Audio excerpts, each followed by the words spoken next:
आजपर्यंत कुठला गुंड सुखी झालाय का? पैसा पाणी, गाडी बंगला, नाव दहशत सगळं मिळालं तरी मनशांती मिळते का? कायम भीती, कायम पळापळ. तरुणांनो, एक मिनिट थांबा आणि विचार करा. आज जे भाईगिरी, छपरीगिरी, गँग वॉर तुम्हाला मोठी वाटते, क्रेज वाटत्या, त्याचा शेवट काय आहे माहितीये का? अंत ठरलेलाच आहे.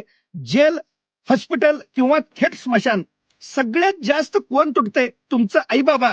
त्यांच्या डोळ्यातलं पाणी, त्यांचं जीव जिवंतपणे जळतोय. म्हणून थांबा. फक्त एकच निर्णय घ्या. सत्याचा मार्ग धरा. करिअरवर, उद्योगावर, व्यवसायावर फोकस करा. प्रगत देशातले तरुण काय करतात तुम्ही बारकाईनं पाहिलं आहात का? वयाच्या 19व्या वर्षी हार्वर्डमध्ये शिकत असताना मार्क झुकेरबर्गने फेसबुक बनवलं. आपल्याकडचं तरुण फेसबुक, इंस्टाग्राम का नाही बनवत? युट्यूब सारखा एखादा तरी शोध लागलाय का आपल्याकडनं?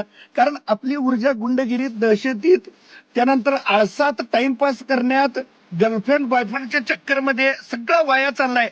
आपल्या देशात सुद्धा बघितलं, अनेक महापुरुष, छत्रपती शिवाजी महाराजांनी 12व्या वर्षी स्वराज्याची शपथ घेतली, 16व्या वर्षी तोरणा जिंकला, ज्ञानेश्वर महाराजांनी 16व्या वर्षी ज्ञानेश्वरी लिहिली.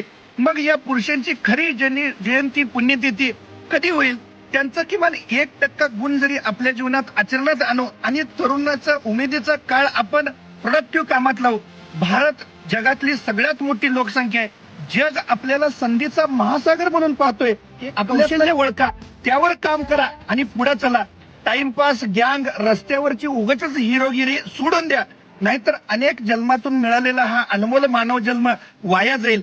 लक्षात ठेवा, यश, पैसा, मान सन्मान, चांगला परिवार आणि मनशांती हे सगळं फक्त योग्य मार्गावर चालणाऱ्यांनाच मिळतं. तुम्ही काम 1 नंबरचं करा, तुमचं 1 नंबर होईल. काम 2 नंबर केला की तुमचं 2 नंबरच होईल. हा निसर्गाचा नियम आहे. माणसानं बनवलेल्या नियमातनं तुम्ही सुटू शकता, पण निसर्ग नियमातनं तुम्ही सुटू शकत नाही.